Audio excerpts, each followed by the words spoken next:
Assalamu alaikum. My name is Akhtar Zubair, and today we will discuss the topic of disseminated intravascular coagulation, also known as DIC.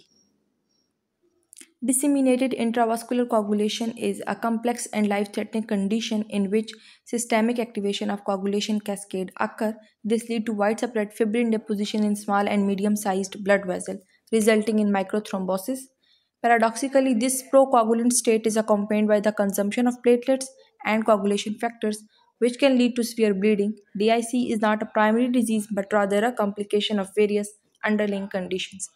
Basically DIC एक complex life threatening condition है जिसमें coagulation cascade activate हो जाता है, जिसकी वजह से हमारी मीडियम साइज़ और स्मॉल साइज़ ब्लड वेजल्स के अंदर फिब्रिन की डेपोजिशन ज़्यादा हो जाती है और ऑटोमेटिकली माइक्रोथ्रोम्बोसिस का प्रोसेस स्टार्ट हो जाता है। ऐसे पेशेंट्स जो DIC से सफ़र कर रहे होते हैं उनको सीवियर ब्लीडिंग हो सकती है, बिकॉज ऐसे पेशेंट्स के अंदर प्लेटलेट का काउंट, फिब्रिन का लेवल और बाकी कोगुलेशन फैक्टर्स का जो लेवल है वो कम हो जाता है और ब्लीडिंग सीवियर किस्म की हो जाती है। तो ऐसे पेशेंट्स के अंदर जो नॉर्मल हीमोस्टेसिस का फंक्शन है वो प्रॉपरली नहीं हो पाता। And DIC basically is not a disease but it is a complication of various underlying conditions. Now we will discuss the pathophysiology of DIC. Activation of coagulation.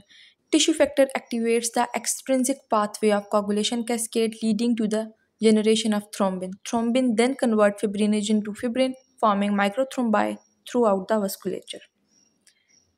Consumption of coagulation factors.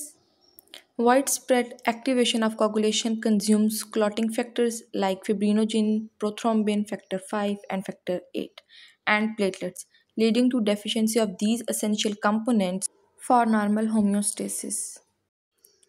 As we will discuss before कि जब DIC होते हैं जिन patients को तो उनके अंदर fibrinogen बहुत ज़्यादा कंज्यूम होना शुरू हो जाता है.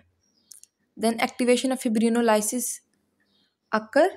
Simultaneously, the fibrinolytic system is activated in an attempt to break down the excessive fibrin. This process generates fibrin degeneration products, including D-dimer, which can further contribute to bleeding by interfering with fibrin polymerization and platelet function. DIC के अंदर जो fibrin mash बन रहा था अब फिब्रिनोलाइसिस होगी और वो टूटना शुरू हो जाएगा, जिसके रिजल्ट में फिब्रिन डिग्रेडेशन प्रोडक्ट्स बनना शुरू होंगे लाइक D-डाइमर. अब इसकी वजह से क्या होगा कि फर्दर ब्लीडिंग होना स्टार्ट हो जाएगी क्योंकि हमारे पास कोई भी क्लॉटिंग फैक्टर बॉडी के अंदर मौजूद नहीं रहेगा. Microvascular thrombosis and ischaemia. The deposition of microthrombi in various organs impairs blood flow, leading to tissue ischemia and organ dysfunction. The organ most commonly affected include the kidney, lungs, brain, and skin. जैसे ही माइक्रोथ्रोम्बाई हमारे various organ के अंदर deposit होना शुरू हो जाएंगे तो वही नो ब्लड फ्लो स्टॉप हो जाएगा, इम्पेयर हो जाएगा, जिसकी वजह से जब ब्लड नहीं पहुंचेगा तो ऑक्सीजन की सप्लाई प्रॉपरली नहीं हो पाएगी. ऑक्सीजन की सप्लाई प्रॉपरली नहीं होगी तो ultimately condition leads to ischemia. Hemorrhage. The depletion of coagulation factors and platelets along with the anticoagulants effect of FDPs result in a bleeding diathesis. Bleeding can occur from multiple sites including venipuncture sites, mucus, and other sites.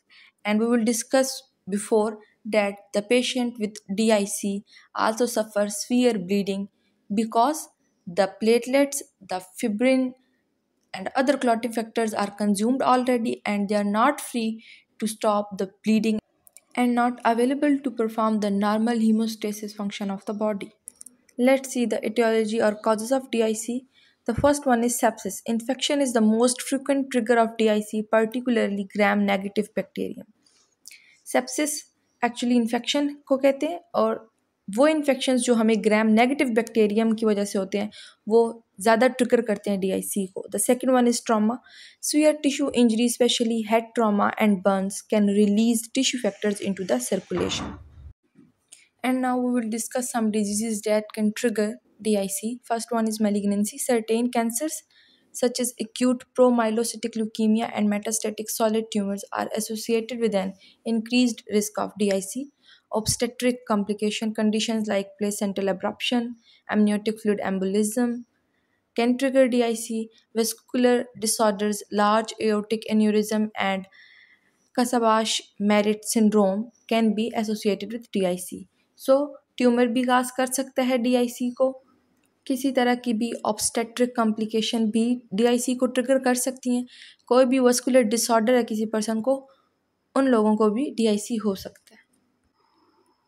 Now we will see the pathological findings of DIC. The pathological findings in DIC are variable depending on the stage and the predominant clinical manifestation.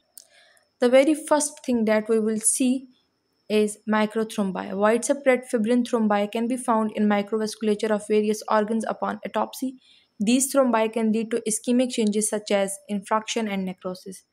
जब माइक्रोथ्रोम्बाई बनना शुरू हो जाएंगे माइक्रोवास्कुलेचर के अंदर, तो इन thrombi की वजह से जो ब्लड फ्लो है वो इम्पेयर हो जाएगा।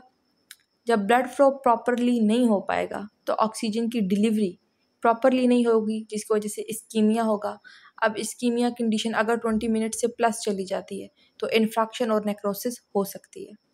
Hemorrhage is basically a bleeding. It can be show up in the form of red dots, ecchymosis, to large hematomas, and internal bleedings may be present in the case of DIC. Organ damage may occur. Microscopic examination of organs may reveal evidence of ischemic damage such as tubular necrosis in the kidney, alveolar damage in the lungs, and focal necrosis in the liver. Ischaemia होता है जब माइक्रोथ्रोम्बाई बनना start हो जाते हैं क्योंकि blood का flow normal नहीं हो पाता, and that will lead to the organ damage. Microangiopathic hemolytic anemia, fragmentation of red blood cells due to passage through fibrin thrombi in the microvasculature. जब ब्लड ऐसी वेजल्स में से फ्लो करता है जहाँ पर ऑलरेडी थ्रोम्बाई बने होते हैं तो रेड ब्लड सेल टूटना शुरू हो जाते हैं, that will lead to microangiopathic hemolytic anemia. In laboratory elevations, we will see elevated D-dimer, prolonged APPT, thrombocytopenia. D-dimer is a specific type of FDP that result from the degradation of cross-linked fibrin. It is a more specific marker for fibrin formation and breakdown than total FDPs. Prolonged APPT is a test that measures the intrinsic pathway of coagulation similar to prothrombin time. Its prolongation suggests a deficiency in clotting factors like factor 8, 9, etc. Thrombocytopenia is basically the less number of platelets. Because platelets are already consumed during the widespread formation of microthrombi, a decreasing trend in platelet count is a sensitive indicator of DIC.